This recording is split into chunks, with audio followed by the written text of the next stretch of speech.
The other week, I went to the cinema with some friends to watch the film 28 Years Later, The Bone Temple. And I may be a little late to the train, however, I want to talk about it because I genuinely think it might be the best film of the decade. I definitely need to rewatch it, and I definitely don't say that lightly. We are far from a drought of great movies. In fact, I would actually maybe call this a golden age. Maybe a tad premature to say, we have half the decade to go still, but since the sort of cinematic hiatus of lockdown, the step up that I think Hollywood has taken.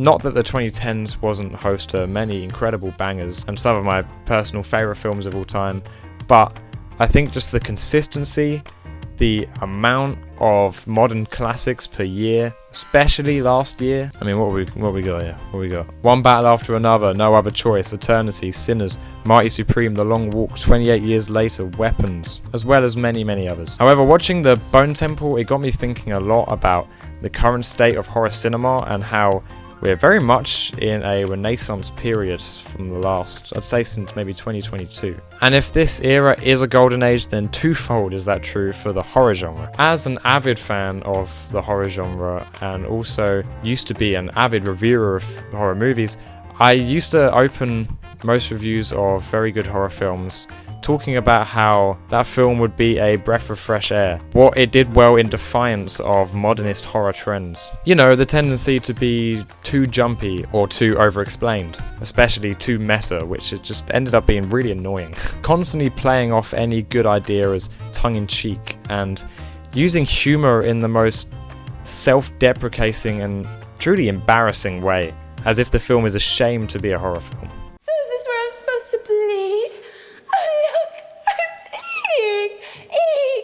Eek, eek. Now this trend of horror films being so self-deprecatingly meta and afraid to really try hard in its own genre, we might have the initially inspiring although increasingly irritating Scream franchise to thank for that, which has now become more of a bundle of cliches than something poking fun at the cliches. However, I think recent years have seen us stepping away from that, and with films like Weapons, Bring Her Back, X, Together, and other Western classics as this, shows a more earnest approach that you can really tell is made by horror fans who have such care for the genre. It feels like instead of paying homage to the golden age of horror in the 70s and 80s, I suppose, we're now honouring them by carrying on where they left off. And this isn't to say that the 2000s and 2010s didn't have some amazing horror films between them. I mean, in every year you'll have a handful of bangers. But overall, I think the consistency of the genre has returned, and I think Bone Temple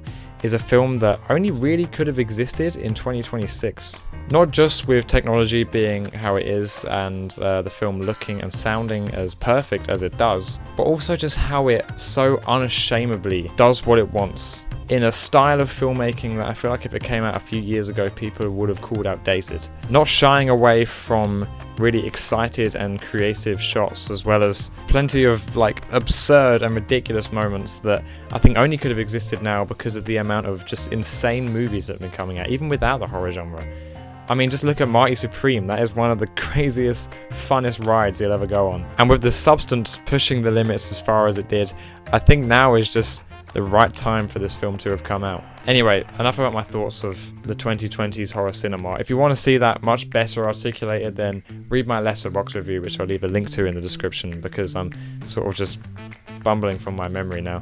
The film itself is fucking incredible, and this part I haven't really thought about what I'm going to say about it, but I'm just going to say what comes to my head. Ralph Fiennes has proved time and time again that he is the greatest actor of all time. Jack O'Connell, who now might get typecasted as just playing really creepy and slimy characters after Sinners and this, he absolutely shines in this role with probably my favourite character of the franchise. In fact, with this whole film, I think the cult elements of it was what actually intrigued me the most. The idea of, in a far-off apocalypse, a child basing their own cult off of the things they grew up with, which is what results in the controversial decision of them all being dressed as Jimmy Savile, which some people have taken issue with. However, I think it is honestly one of the best ideas of the film. It shows a lot that to this kid, Jimmy Savile is just a beloved TV icon, but in truth he's as big as a monster as the zombies around them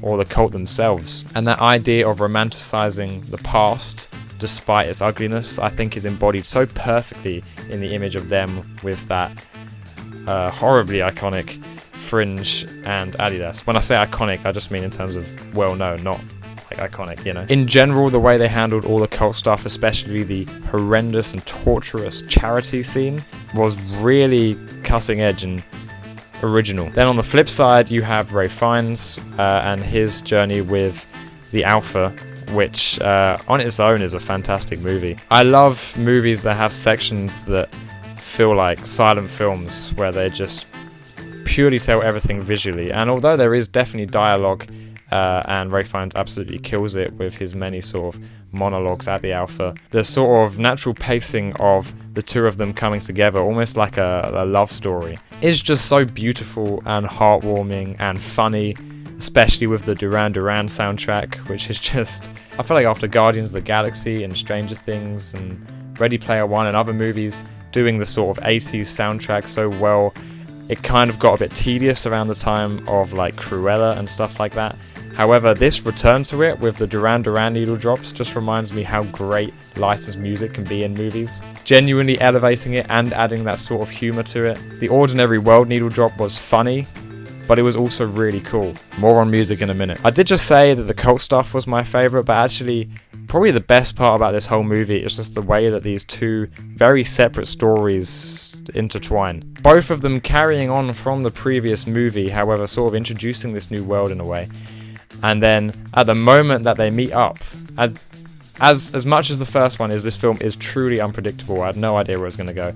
But the moment where it intertwines is honestly one of the most satisfying moments I've had in a cinema. I almost leapt out my chair in excitement. And then that intertwining is hammered home by a great exchange between Jack O'Connell and Ray Fiennes. And then the scene that everybody's talking about, and one of the greatest scenes of all cinema of all time, which is Ray Fiennes convincing the cult that he is the devil.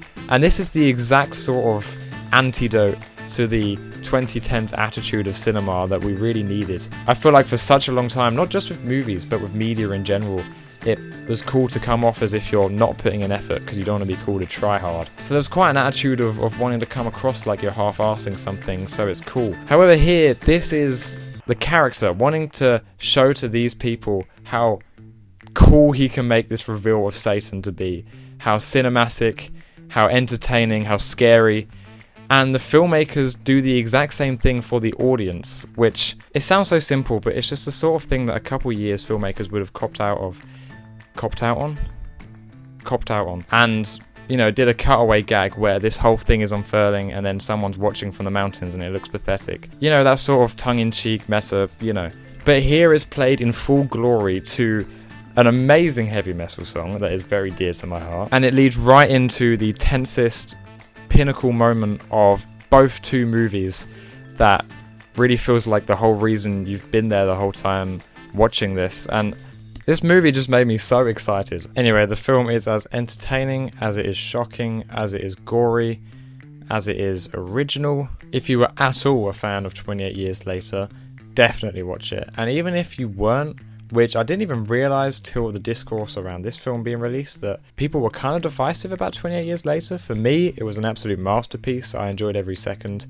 I thought it was extremely unpredictable and emotional. I even ended up crying at it. I didn't actually cry at the Bone Temple, but I felt something more. That sounds really dramatic. But I genuinely walked out there with some sort of stomach aching, like falling in love. Not for the faint of heart.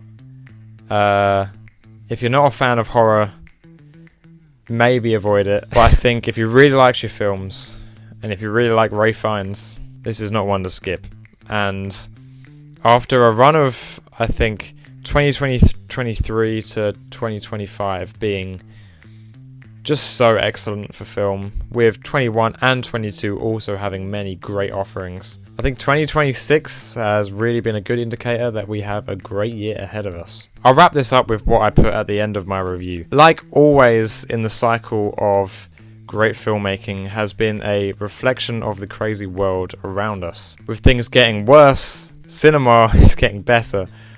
almost like a little gift to us from the universe. And in this fucked up era of history, horror has become a tranquilizing dart to turn the insanity of this world into a sedative escape from the true horrors that run on news channels instead of in cinemas. And just like Dr. Ian Kelson, I can't refuse the way it makes me feel and do not want it to end. A perfect movie. Bone Temple. Watch it.